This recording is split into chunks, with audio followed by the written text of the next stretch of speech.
Bem-vindos ao canal Pensamento e Vida, e este é o resumo do roteiro proposto para o estudo do capítulo 19, Prosperidade.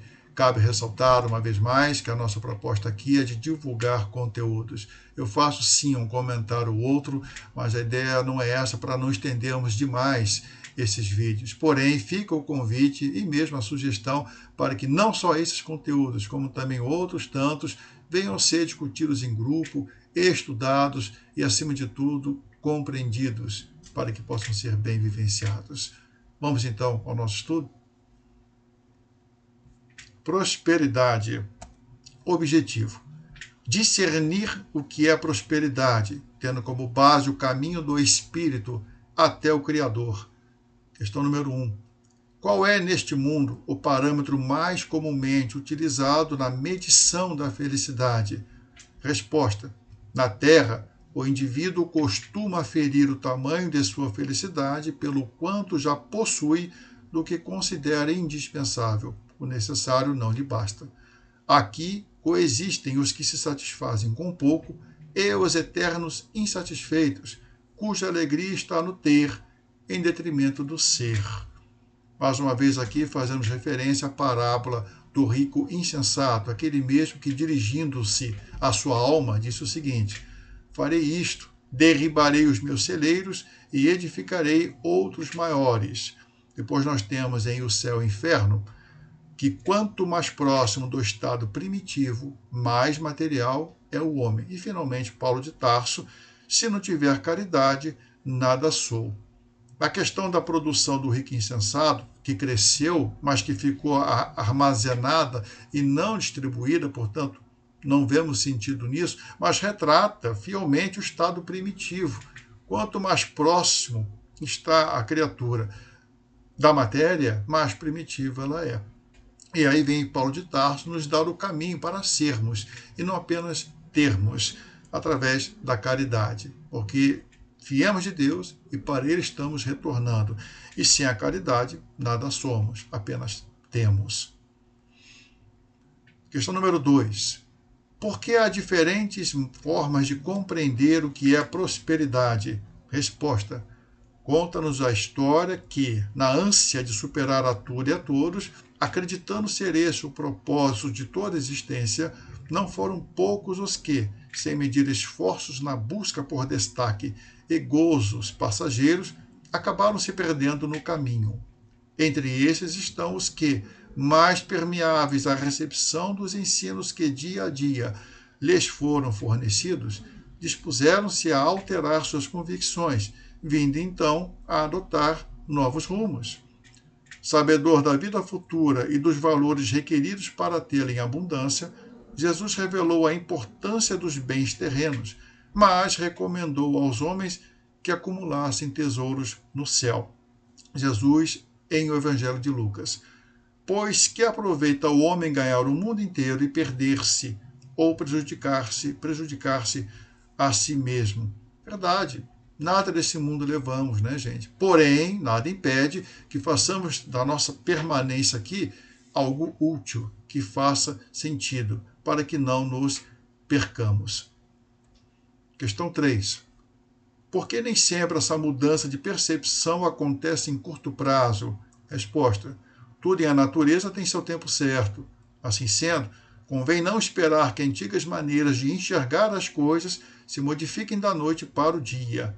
As sucessivas encarnações são ensejos de melhoria que podem ou não vir a ser bem aproveitados. Nós temos aqui um episódio em que Jesus participou e os seus irmãos, querendo que ele saísse da Galiléia, disseram a ele o seguinte: já que fazes estas coisas, os milagres, aquela coisa toda, manifesta-te ao mundo, pois nem seus irmãos criam nele. Disse-lhes então Jesus: ainda não é chegado o meu tempo, mas o vosso tempo sempre está presente. Quer dizer, nosso tempo é de fazer as coisas acontecerem. Jesus sabia que da missão dele, que veio ensinar, mas ainda não havia chegado o momento propício para dar aquele seu ensino. Já o nosso tempo é sempre que estamos aqui evoluindo. Ele já havia evoluído. A missão dele era totalmente diferente da nossa. Nossa tarefa aqui é evolutiva. A dele é de educativa, é de ensinar. Depois nós temos aqui mais uma vez Jesus que veio nos dizer: importa, porém, caminhar hoje, amanhã e no dia seguinte. Em outras palavras, caminhar sempre. Caminhar sempre. Não marcar passo e muito menos tentar voltar para trás. Questão 4. Há algum mal em tirar proveito das benesses mundanas? Resposta: nada há de errado em usufruir o que tenha sido conquistado por meio de trabalho honroso. Todavia, se é exato que o homem só possui em plena propriedade aquilo que lhe é dado levar deste mundo, tudo mais que o cerca são recursos a ele concedidos a título de empréstimo, dos quais terá de prestar contas da destinação que lhes deu. Vem aqui Paulo de Tarso, primeira carta a Timóteo. Digno é o trabalhador do seu salário. E depois nós temos aqui Jesus. E disse Jesus ao povo: acautelai-vos e guardai-vos de toda espécie de cobiça, porque a vida do homem não consiste na abundância das coisas que possui. Quer dizer, não há nada de errado. A gente trabalha, recebe o salário para o sustento material, no mínimo. Mas é importante guardar-nos de toda espécie de cobiça, aquela coisa, o eterno insatisfeito, cada vez quer mais e mais, e acaba se perdendo, como vimos aqui na assertiva de Jesus.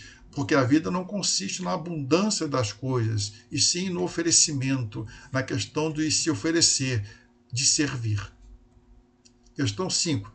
É possível alguém considerar-se próspero, embora distante das abastanças terrenas?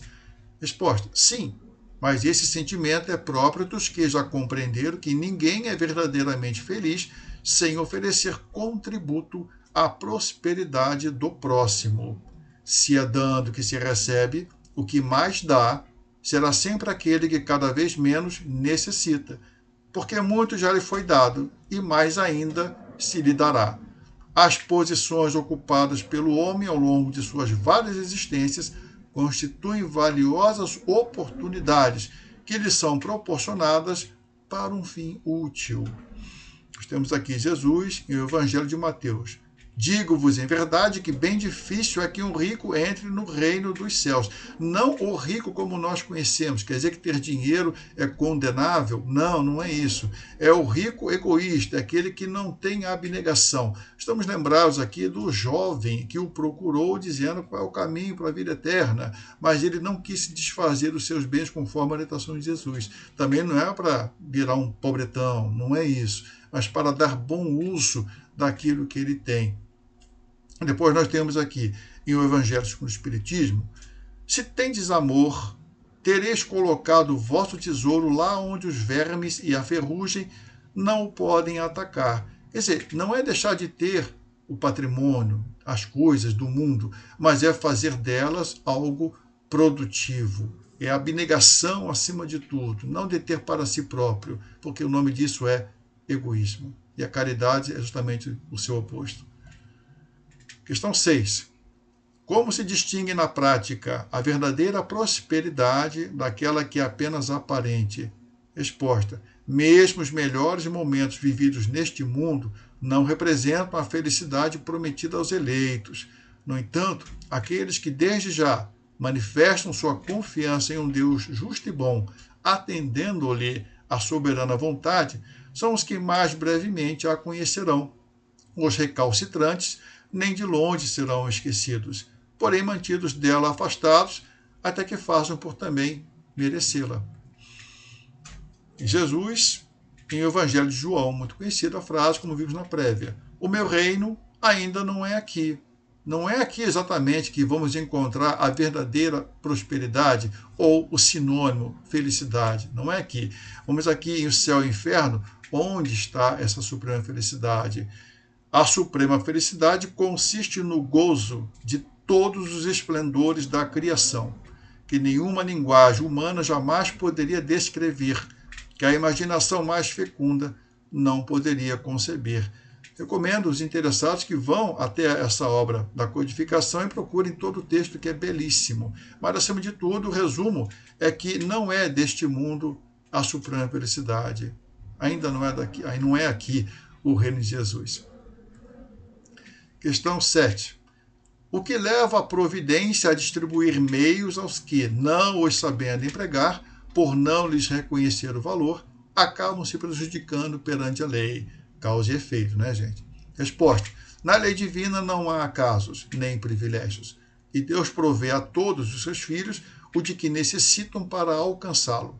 Diante da prova ou missão, contudo, seja qual for a sua natureza, aos que dela saem vitoriosos e avançam, como também aos que, por terem sucumbido, necessitarão repeti-la para assimilar-lhe o aprendizado. Não fosse desse modo, onde a justiça? Nós temos aqui o livro dos Espíritos. Com a pluralidade das existências, é igual para todos o direito à felicidade, porque ninguém fica privado do progresso. Que já fica transparente aqui que a felicidade deriva do progresso.